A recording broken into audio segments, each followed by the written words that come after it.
Aziz is a professor in the Department of Integrated Studies in Education at McGill University, Montreal, a visiting professor at the Center for Education Rights and Transformation, Faculty of Education, University of Johannesburg.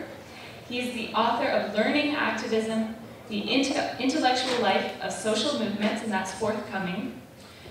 He's co-editor of Learning from the Ground Up, Global Perspectives on Social Movements and Knowledge Production, and also co-editor of Organize, Building from the Local for Global Justice.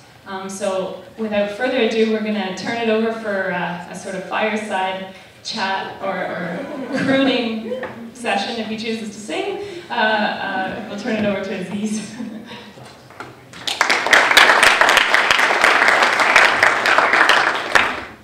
First, I just want to acknowledge the Indigenous peoples whose territory I'm on. I first came to Turtle Island about 18 years ago, I think it was, 97, for that anti-APEC conference, the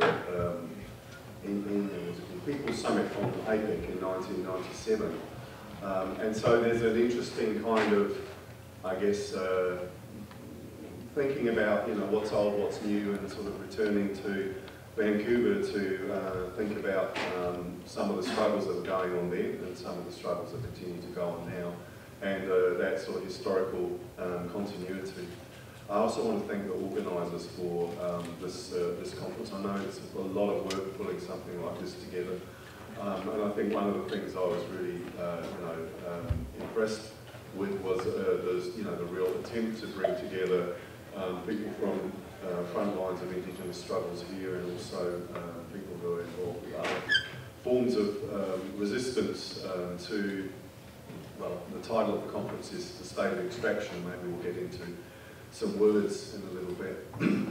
So I hope you'll bear with me. I'm a little bit sick, so if I've seemed a little bit quiet and kind of antisocial over the last few days, it's not because I don't love you all, it's actually just because I've been trying not to sort of get too close and, you know, sort of infect people, but hopefully I'll sort of get through what I wanted to talk a bit about.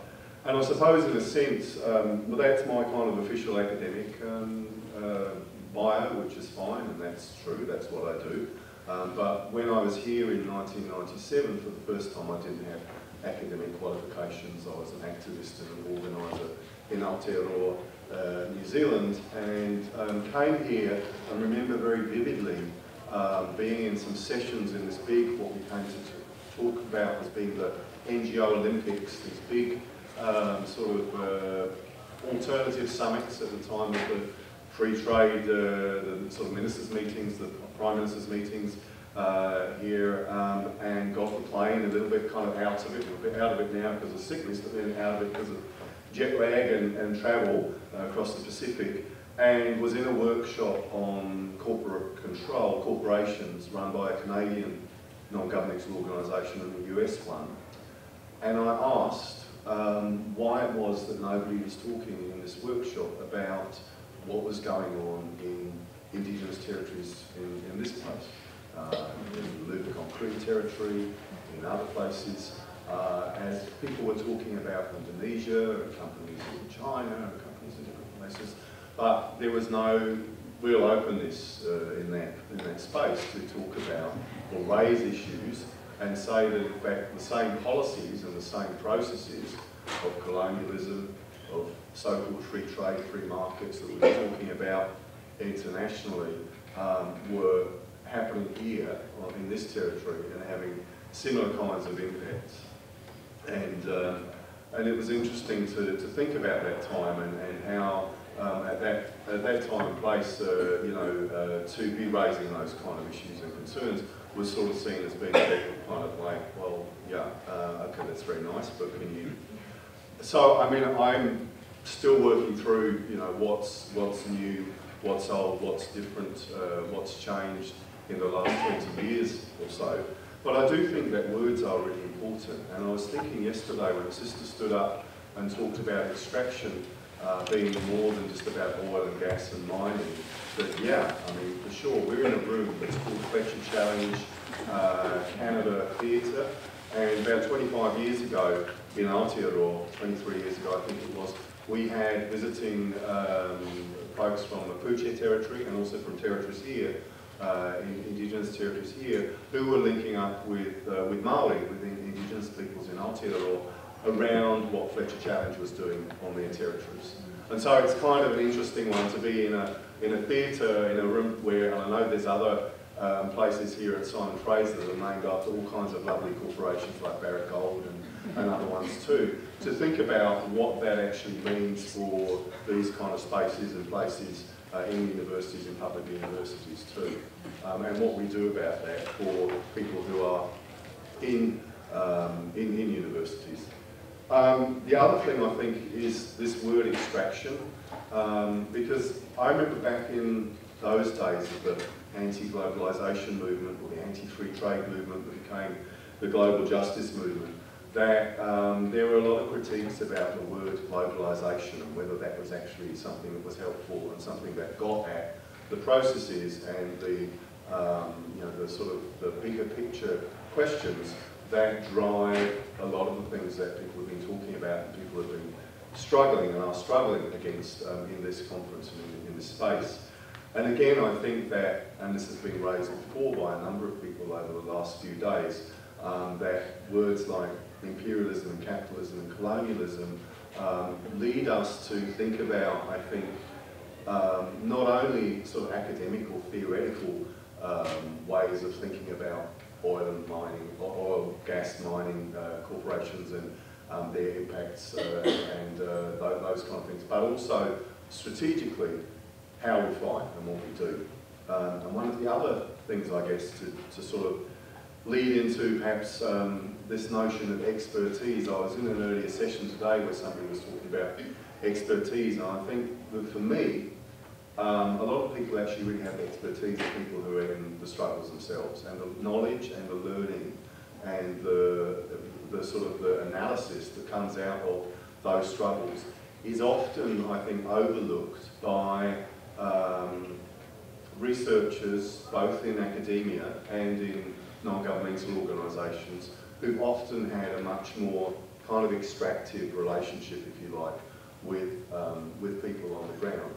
I'm not saying here that all knowledge that's produced in struggles is, you know, is sort of without contradictions or is helpful or good, but I think that if we think about history, we think about some of the things that we've been listening to and engaging with over the last few days, the collective knowledge that people pull together, communities pull together, that people develop over years of struggle, is something that's given, I think, us some real challenges and some real different ways of thinking than the kind of dominant visions of so-called development or society that often filter through both academia but also in sort of broader public debates and so on.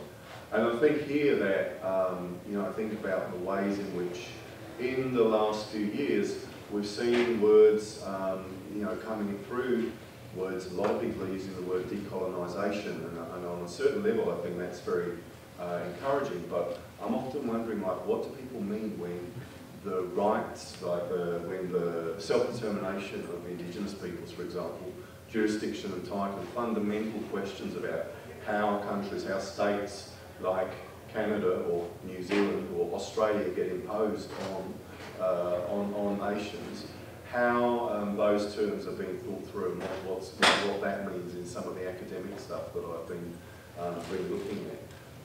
And so I think that thinking about sort of the strategies and the ways forward and so on, I think having that historical perspective, looking back to move forward, is absolutely fundamental.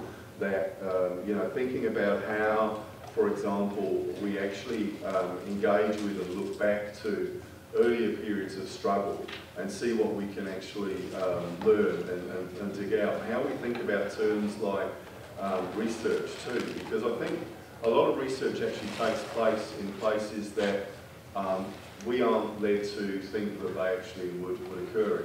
Linda Tuliwai Smith, who somebody cited yesterday, a Māori colleague in Aotearoa, gave the sort of example in her book, Decolonising Methodologies, that came out many years ago, and it's been taken up interestingly in these territories, I think, in a way in which probably in Aotearoa it's been less taken up, and there's some interesting questions around that, I think, that go to the heart of different kind of colonial histories, and her being a Māori, I think, academic in Aotearoa.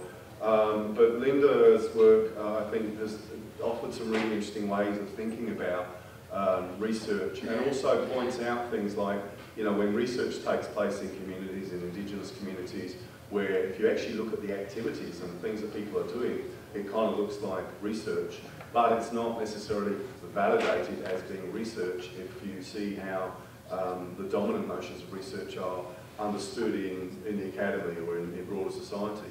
So a lot of the work that I've been doing in the last few years has been really trying to also dig out different examples of movement research, because I think often the stuff that's happening under the radar, even by people who don't consider themselves as researchers, is making huge contributions to the visions for different ways of actually doing things in the future.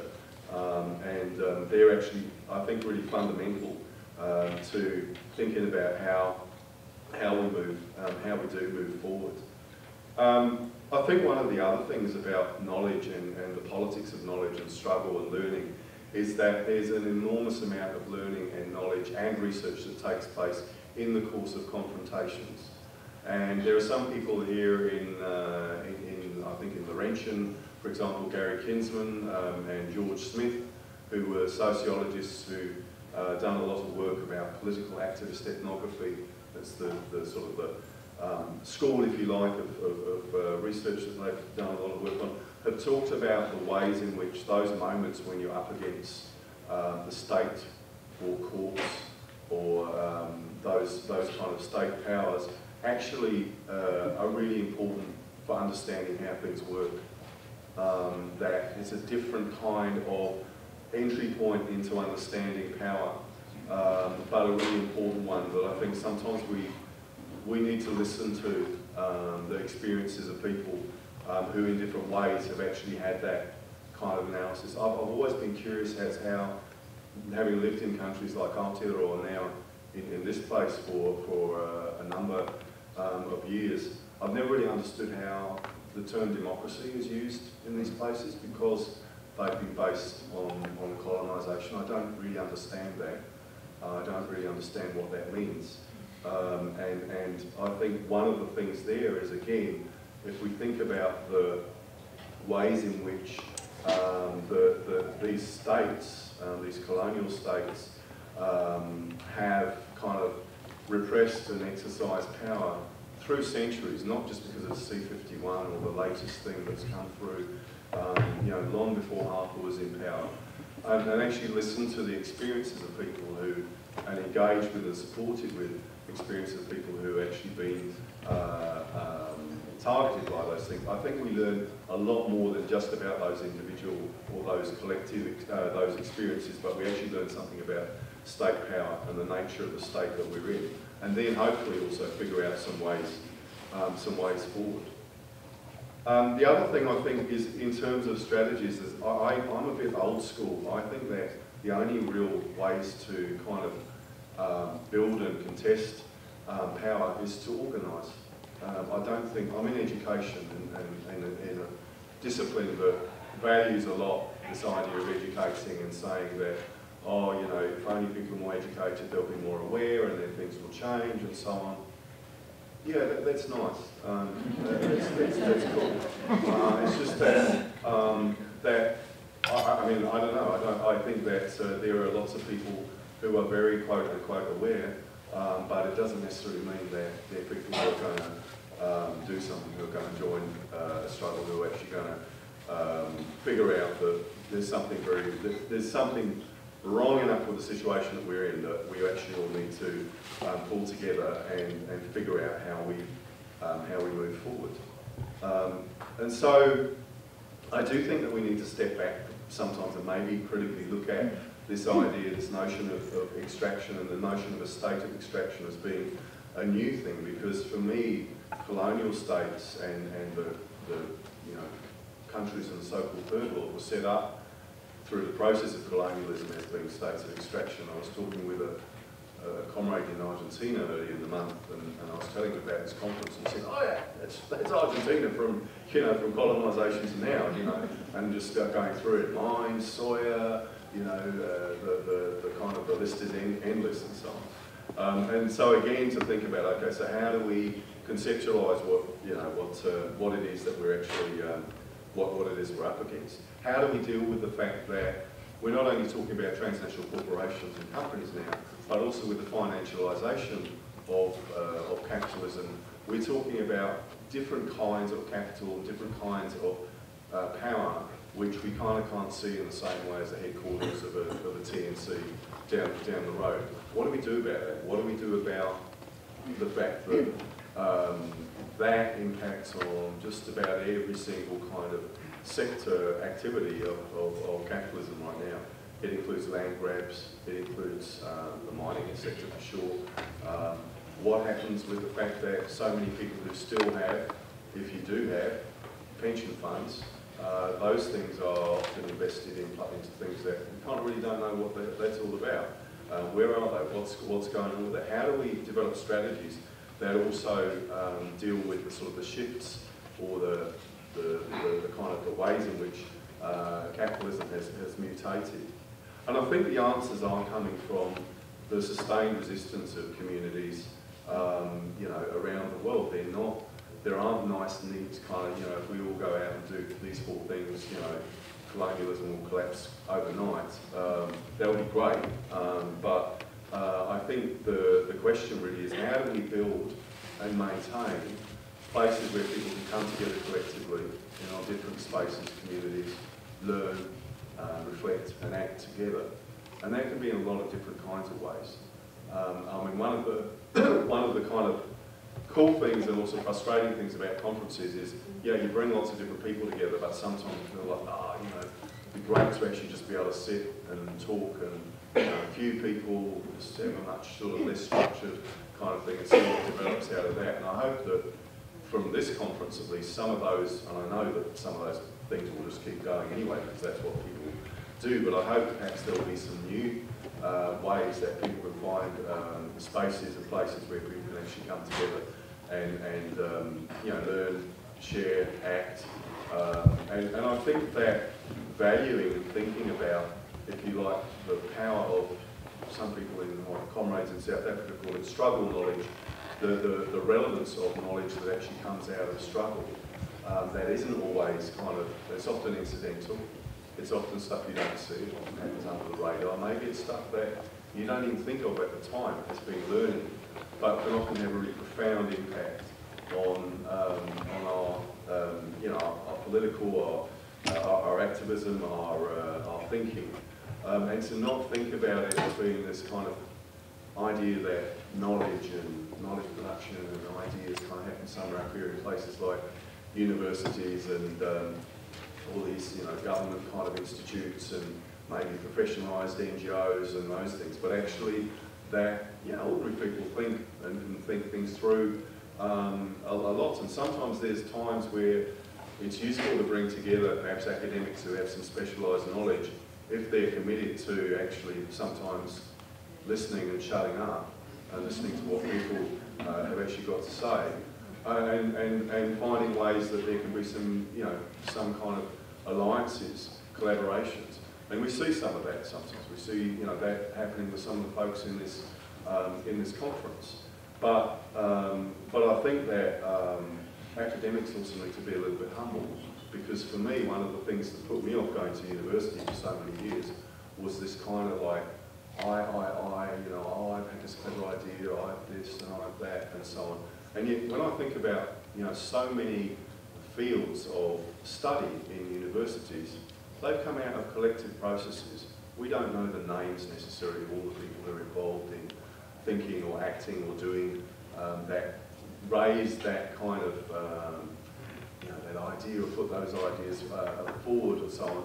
But then often what ends up happening is that somebody will write it up, or it ends up being, we have kind of whole fields of of research, which wouldn't exist without struggles. Social movement studies probably wouldn't exist unless there were social movements. Feminist studies and a lot of other,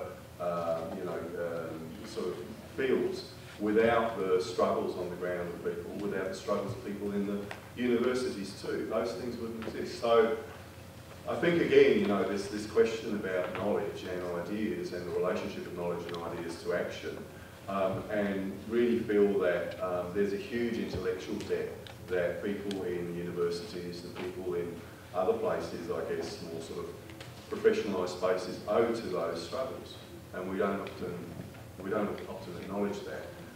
And I think all the more so, in relation to what we do and how we build those kind of alliances, that takes some thinking through. How do you build relationships of trust if you're an academic with people who have every reason to be kind of sick and tired of academics coming and saying, hey, we want to research you. I remember that happening when I was kind of like pre getting my bits of paper that said I had a brain. People would come and say, oh, we're doing this research on whatever it is. And I'm, whatever, you can't see any value in that, so go away. But I think there's some real challenges there about how to, what are the different sort of spaces and places and roles for people. How do you build, and can you build those relationships of trust? And and are academics actually good, for anything? I think they're good for something. I'm not sure quite what. But I mean, I'm saying that a bit facetiously, because I'm not sort of like anti-university. I would have been like, probably talked to me about 15, 16 years ago, and I was kind of pretty, but for various reasons, I suppose, I do think that knowledge and different places, I think lots of different places are contested terrain. So I don't think there's really a kind of the takeaway for me from this, from my little talk is probably just to reiterate what other people have already been saying, which is support the organising that's going on. Find ways that you can sort of organise collectively and sort of have a long haul vision of change. I mean, I'm now talking about, it's scary because I kind of now think about back and think, I can say, 25 years ago, or we did this, and I mean, that's sometimes that just sounds like being an old fart. But I think that long-term sense of struggle, as well as understanding how urgent change is, which it's kind of pretty obvious. I mean, I was sitting around talking with friends in South Africa a few months ago, and one of them was basically, saying, we've got, because of what's going on with climate change, was putting year figures on how long we've got, kind of thing. And when there are real life and death struggles that are happening in different communities, I mean, it's not like one has a luxury to kind of to do nothing. But at the same time, I think the important thing is that understanding that those having a long haul vision. I mean, for me, anti-colonialism, it's not just about supporting when there's a particular reclamation or people going back onto land or whatever. It's a long-term thing. It infuses everything that you understand about where you are. I mean, it's like, how one can be in a state like Canada or New Zealand and kind of think about the kind of disjuncture between what we are told in the sort of dominant kind of narratives, the sort of what a Māori colleague, a friend of mine, Moana Jackson, calls the justificatory myth-making narratives of these colonial states. That's an everyday kind of thing. It's how it goes to the core of understanding for non-Indigenous people, I think, as well, to understanding where we are and what the stakes are. So I guess what I'll just say is I do think we have to keep in different spaces that we're in, figuring out how to organise. That's kind of like a really bad book play. And also I think to think about those big picture questions, and to think about the importance of whose knowledge counts. Thinking about how we build and support movements wherever we are, that actually respect that it's not just the people that say they are the experts who always have the knowledge and the ways forward. And in fact, I don't have a lot of faith in relying on whether it's NGOs or academics who say that they claim to know everything about something as a kind of a model, if you like, for going forward. I think that those things are happening on the ground in different places. Those things are happening through people asserting self-determination. And I think it's time that we, you know, as non-Indigenous peoples, those of us who are non-Indigenous, you know, made sure that we were actually on board with that and realised that there's a fundamental question that's wrong in these lands, which is about the fact that jurisdiction and title and self-determination of Indigenous peoples here has been, you know, those things have never been ceded, but the federal government's always kind of claims that it's somehow managed to get those things. Now, to me, I think some of the solutions come from actually, in terms of relating to the issues of extractive industries, actually come from the exercise of self-determination, as we've seen throughout these last few days, by Indigenous peoples in their territories. And if we want basically a future, we want to kind of have a future for the next generations, I think it's really important that you know, people step up. So I'm kind of about to lose my voice and get all croony and scratchy, so I might wrap up there. And sorry I didn't cite lots of really important kind of references and things like that, which I know we're supposed to do for our scholarly work, but there are different traditions of scholarship too, and I don't really come from that one. So.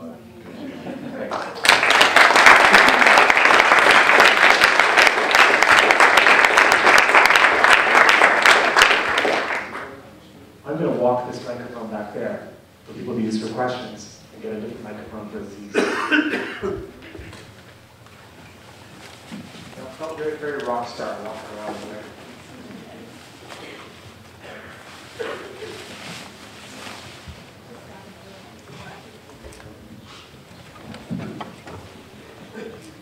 And I didn't, well, we don't have anyone wanting to, there's no one at the mic. I was going to say it might be nice to do what we did in the last session and take 3 questions at a time, and then Aziz can kind of respond to each of them in an interconnected way if he wants. Or, oh great, Miguel.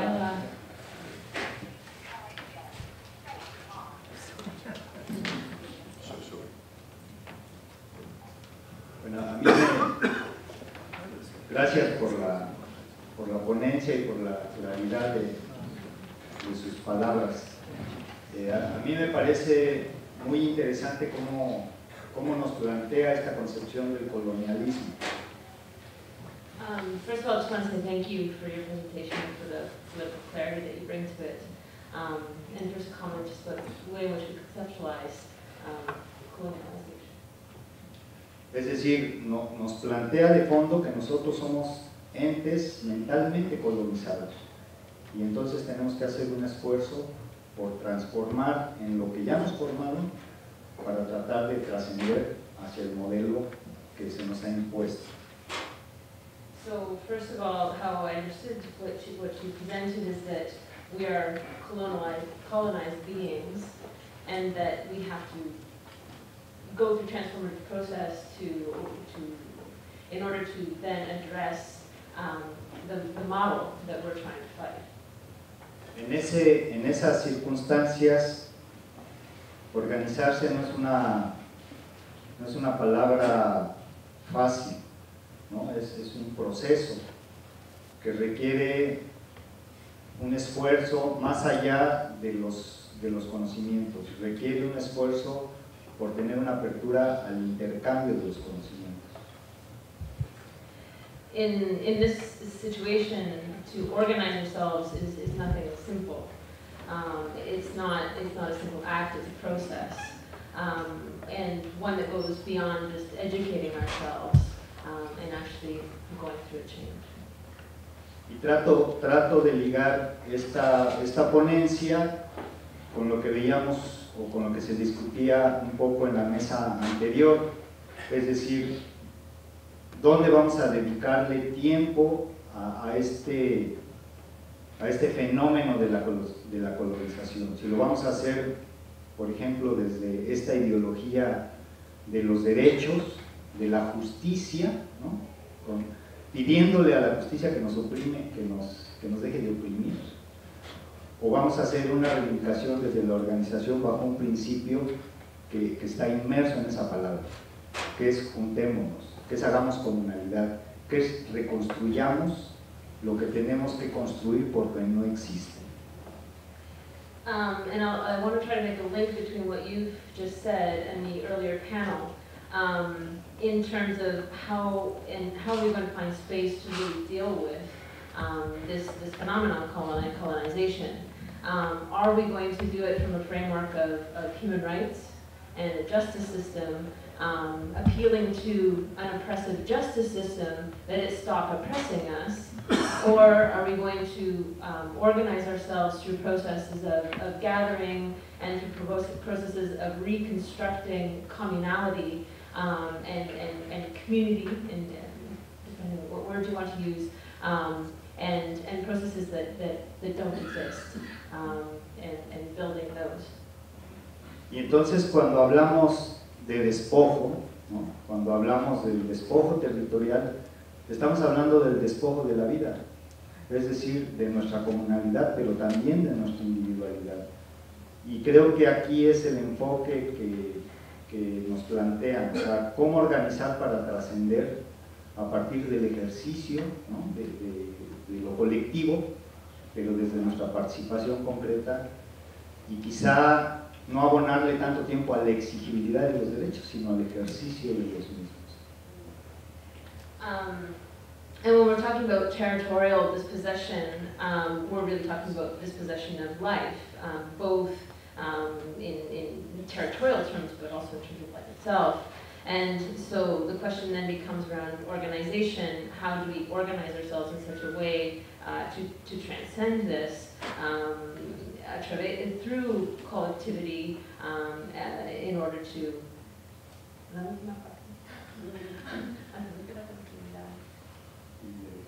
And instead of demanding that rights be respected, actually exercising those rights.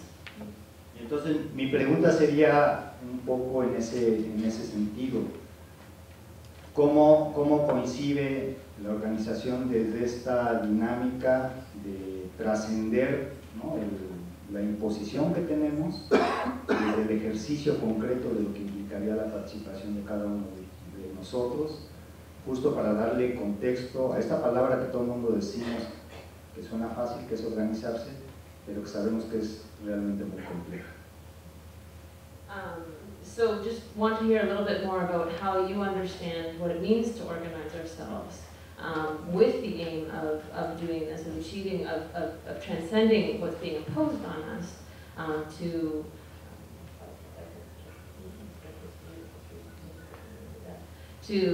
construct and build processes of communality. Thank you. Gracias. I guess I don't really have a nice, neat answer because I'm not, although I'm a doctor, I'm not that kind of doctor. I think that really the answer is that the organising, is very contextual too, right?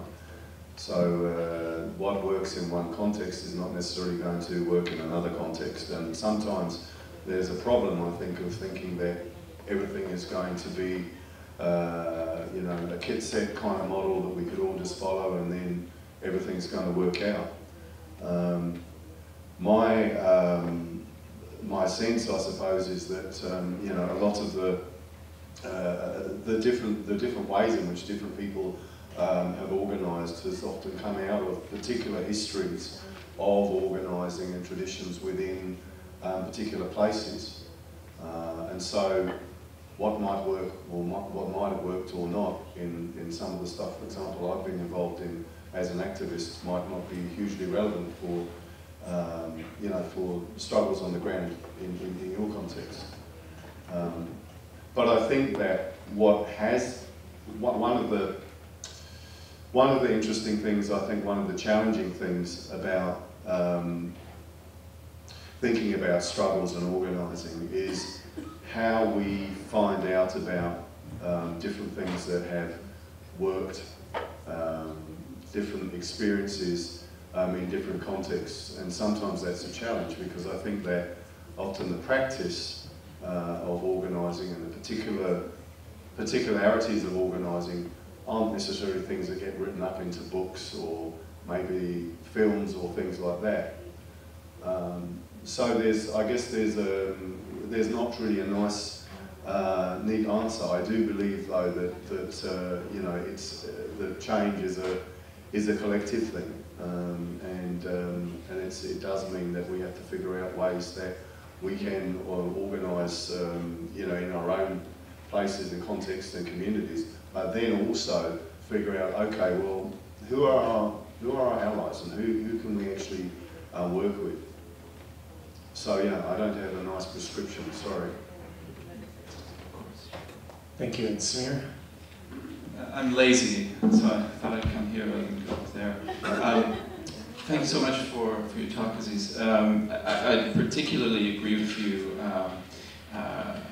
in terms of your point about history. And I think if we provide a kind of historical gloss, we can maybe articulate a thesis. And that is that at the beginning of what Eric Hobsbawm calls the short 20th century, the imperial powers are divided against themselves, right? So you have these imperial wars, the First World War being case in point.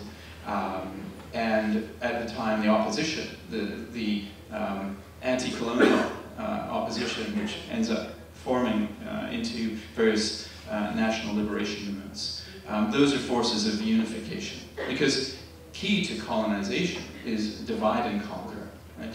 It seems that what we're witnessing today, particularly these last 4 decades of neoliberalism, is that the imperial forces have unified.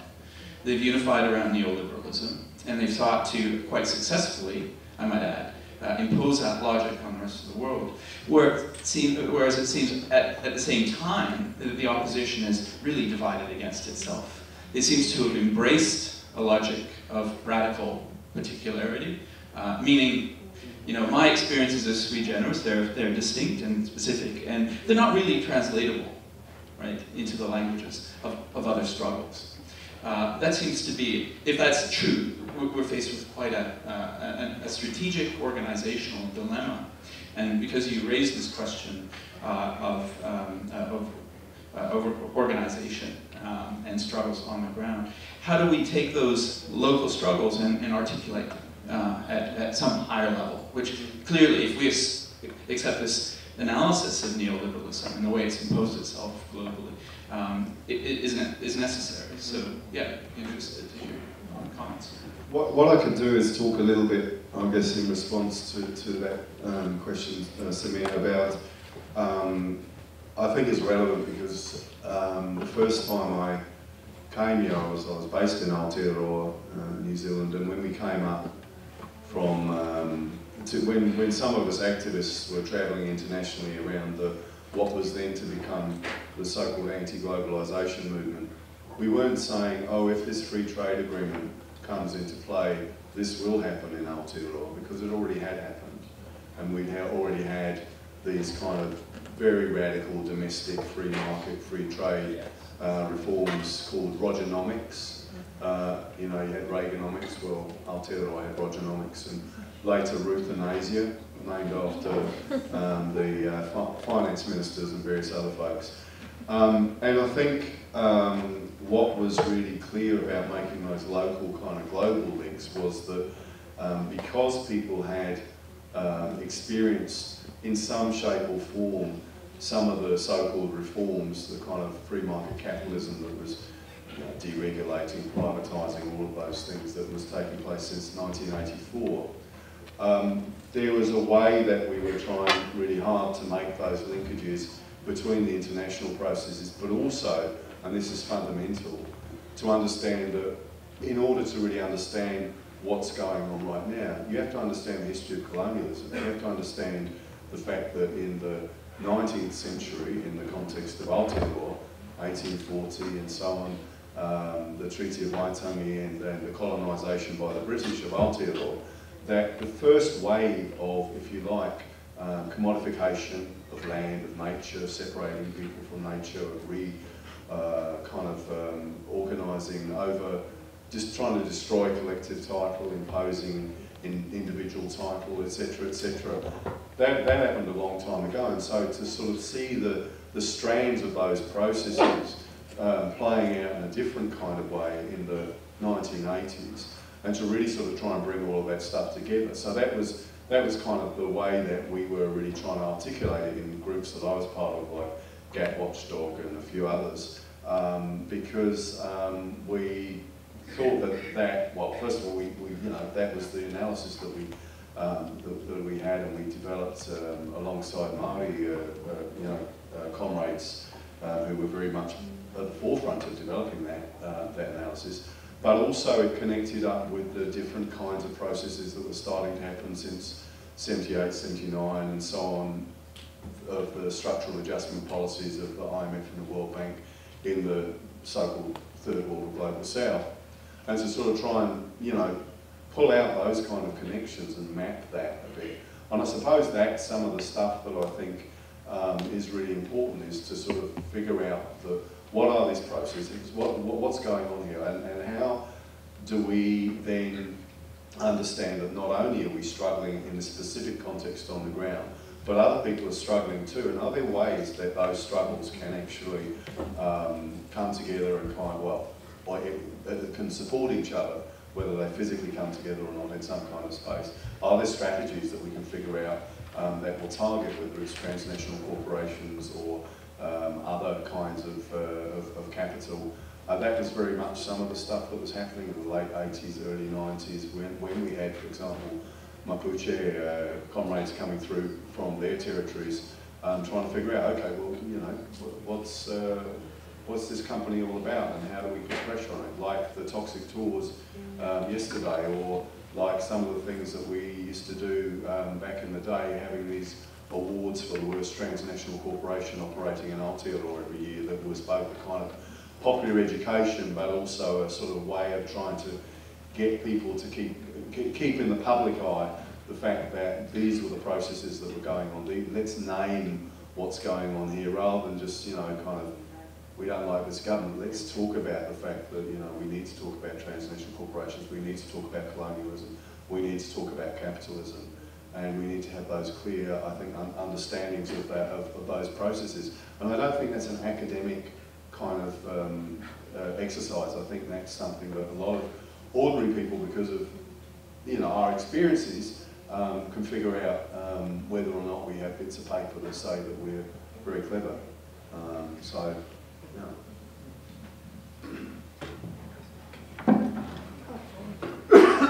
We have one more question. You can come down here and use this one if you like.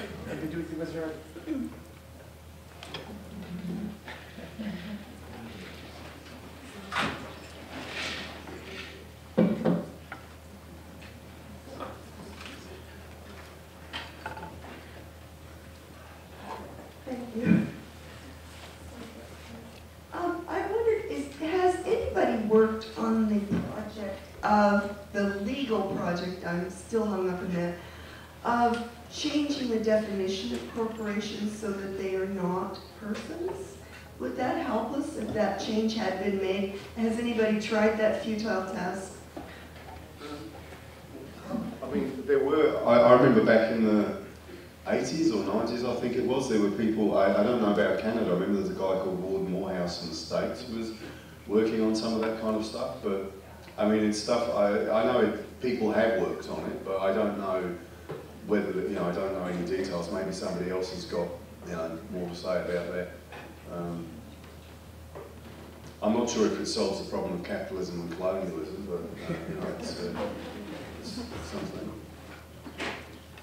Okay, well maybe we'll end it there, because our next session, in fact, is going to be kind of a plenary session of bringing together a lot of the themes that we've heard throughout the weekend, and we're hoping to really address that question of organizing and working together, and sort of where do we go, or where do some of us go from here. So we'll take a quick break. Before we do that, I did want to mention one more time the art exhibit that's happening in room 2510. We left it off the schedule and we feel just terrible about that, so we're trying to really plug it and encourage you to go up and take a look at it. It's called Museum of Now, and again, it's upstairs, room 2510. The other plug I wanted to do really quickly was just mention that there are a bunch of different organizations in town, and I'm a member of the Mining Justice Alliance, and so again, we're always looking for new ideas and new energy in terms of how we can work out some of these practical questions of organizing. So Stephen will just let us know how much time we have before the next session. That's literally all I'm going to do. Although I will say I also do work with Mining Justice Alliance, and the people doing the simultaneous translation you've experienced here are also Mining Justice Alliance members, so it is a fantastic organization. Let's just, if we can keep it to 10 minutes, a little quick bathroom break, and then we'll start our last session. And thank you all. Please join me in thanking Aziz for sharing his thoughts.